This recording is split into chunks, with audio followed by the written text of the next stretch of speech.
chat so two people don't bring one person bring 50,000. MC Jerry where they Italy they money they wound out my friend yeah as well bring 100,000 naira from so two people don't bring money so God bless you now, you understand? So now when something will happen, now we'll just say we Nigerians we love ourselves. You understand? So I really appreciate you. Thank you guys so much. Thank you for your support. So I present this one from two people. So these guys, thank you. I really appreciate it. Like thank you, Mama. So happy. Hey, thank you. God bless you. God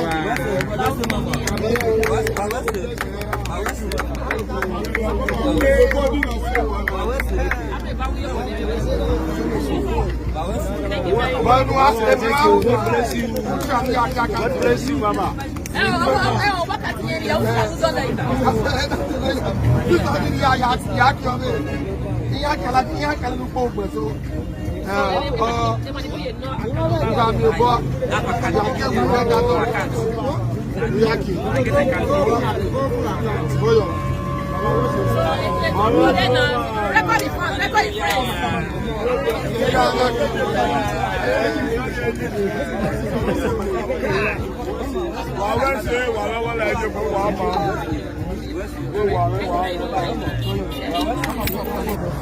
Everyone, welcome back to my YouTube channel. If you have not subscribed, my darling people, please do subscribe and smash the notification bell. Thank you and God bless you.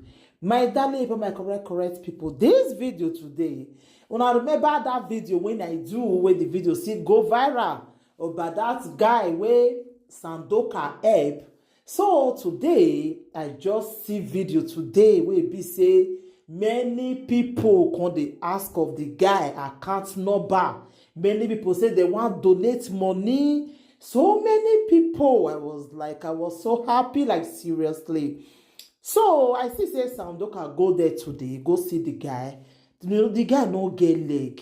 The guy no dey waka away, but he still visit the work, like they do mechanic. They you know, now that one just really like just fit tire me, you know. So Sandoka go there today. He say two people reach out to her. One give her 50,000, make he give the guy. The other one give her 100,000, make he give the guy. I was so happy, like seriously. Sandoka, God go bless you when you take show am for video.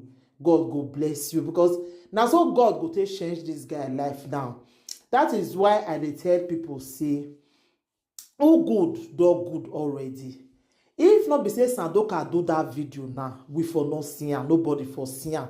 Even so many people don't even dey ask of the guy account number. So the guy say he account not good again. So Sandoka, wetin you go just do, my darling sister. Now for you to go open another account for this guy, you understand? So now for you to go open another account for him.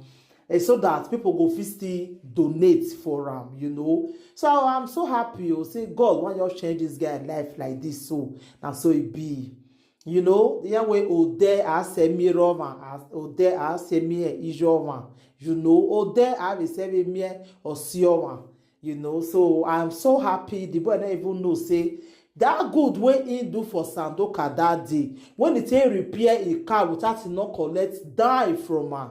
You know, now he make Sandoka come back, come thank the guy. But you know, say the video go viral like this. I am so happy when I see the changes for the guy life now. I am so happy.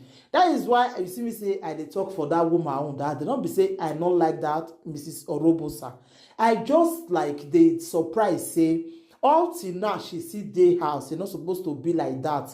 It's supposed to be we hear update so that make them not block other people way. When I see the way our Nigerians they good way for all those kind of things. They nice way for all those kind of things. You understand? See this boy now they don't say he need help. Maybe we call they donate money. She only just do the video come out, but she don't know say the video go viral like this. You understand, my people? But today now God don't change this our brother life, you know. I am so happy for him. So my darling people, I will put the video make una see am. So now so we go dey do am. Maybe they showcase wetin dey happen for the world. Una see the way God take change that boy life, wey Obi Kubana help. Now so God go see change this boy life now. You understand? So it's good to be good in this life. You where they do good, not if you say God don't turn it back for you. Lie. He never turn am. You understand? He never turn it back. You go still do that good thing for your life. And if they do good for person, then they kill you for the good. No stop. Continue. One day. God. One day. God go still bless you. And so it be. What you not expect, God go come do one for you. And so it just be. So my darling people, I don't want to make the video too long, but I just join me. Thanks Sandoka because as she bring the guy come out. If not be she, we for not know the guy. Thank you, my darling people. Take care. Bye. Okay.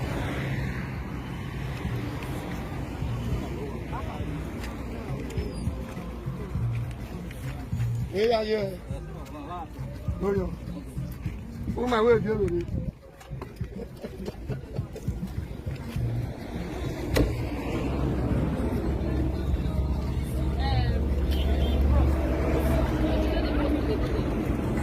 I get video.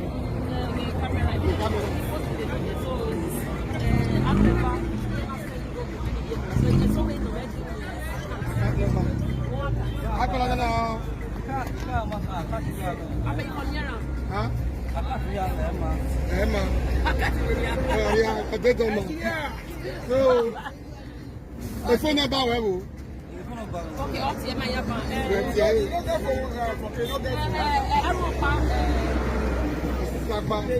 Jerry Angel, obi emoje no retali. Ṣàlẹ̀ náà ti ti bẹ̀rẹ̀ náà fẹ́ lóhùn kọ̀ọ̀lì ìjọ ní $50,000 million. So esi sábà ọ̀sẹ̀ mẹ́rin náà yóò bọ̀ bẹ̀rẹ̀ yóò bẹ̀rẹ̀ $100,000 million ní wẹ́n yẹn ṣe ní ẹ̀kọ́ ní $100,000 million. So many are still coming. So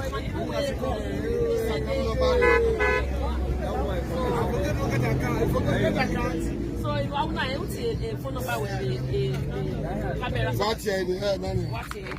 081 61 41 08 48. What's your way?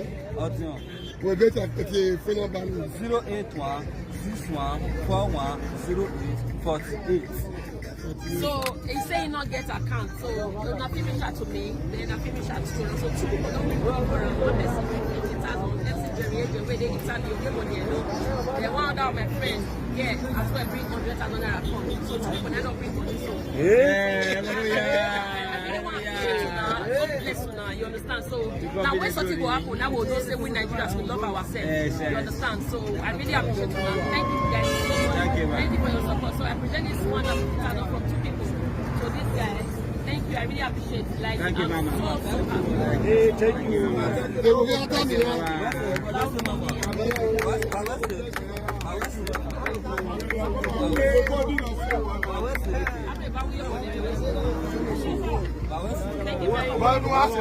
God bless you. God bless you, Mama.